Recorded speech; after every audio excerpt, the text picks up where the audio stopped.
因為我哋喺課堂裏邊，咁我哋老師要做一個 input 嘅一個工作啦。咁同學仔其實佢通常就佢會消化咗我哋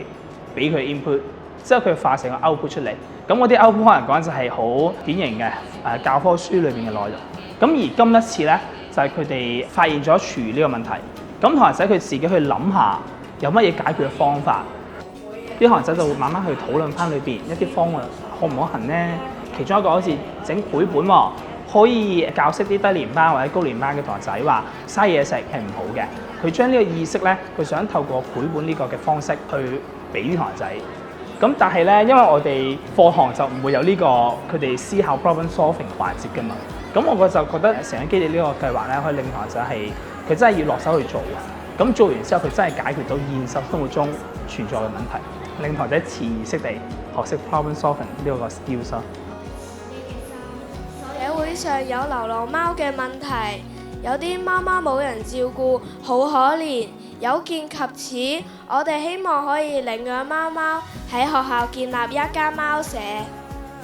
收養流浪貓嘅嗰啲要點樣做啊？使唔使揾啲有經驗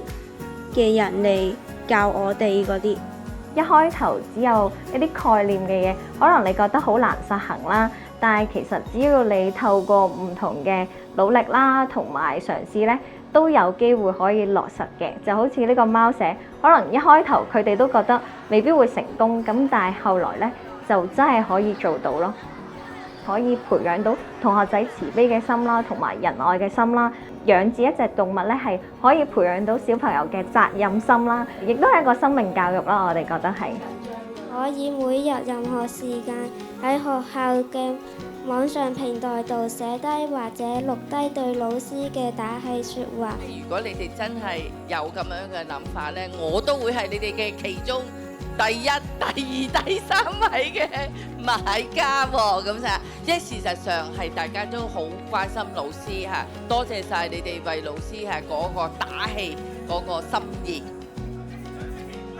即係我哋要諗嗰個方案嘅時候咧，即係我哋啲同學咧，本身佢係一個比較內向，即係 I 人嚟嘅，可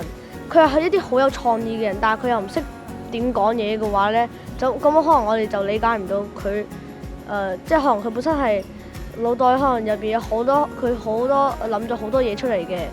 咁跟住咧可能但係佢唔係好識表達嘅話，你就比較難溝通。但係我哋上咗咁多堂之後，佢就逐漸咧願意係同我哋溝通。咁溝通嘅時候，佢都會冇咁怕醜啊，願意肯提出我哋嘅點子。環保小天使。而且喺我哋做完資料搜集後，我哋發現香港嘅海水供應網絡只覆蓋到本港嘅8成半人口，喺部分內陸地區，例如北區等，因為成本效益問題，仲喺度用緊淡水沖廁。換而言之，香港仲有大約100萬人係仲用緊淡水沖廁嘅，呢個係非常浪費淡水嘅行為。因為學生其實有好多天馬行空嘅想法㗎，老師咧見到其實有時都幾驚㗎我哋。咁但係原來咧我哋都可以慢慢將佢引導，令佢落到地。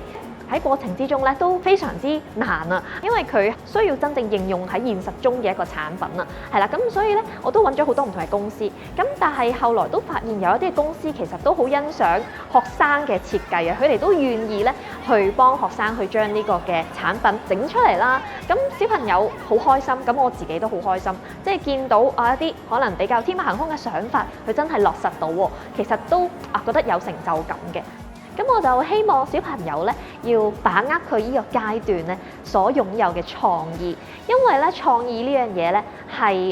機械人啦、人工智能啦取代唔到你嘅嘢嚟嘅。我知道你而家咧有好多嘅想法啦，雖然佢未必咧可以實現得到，咁但係如果咧你抱住呢個想法一路咁去發展落去，話唔定咧你嘅想法咧最終咧能夠改變呢個世界啦。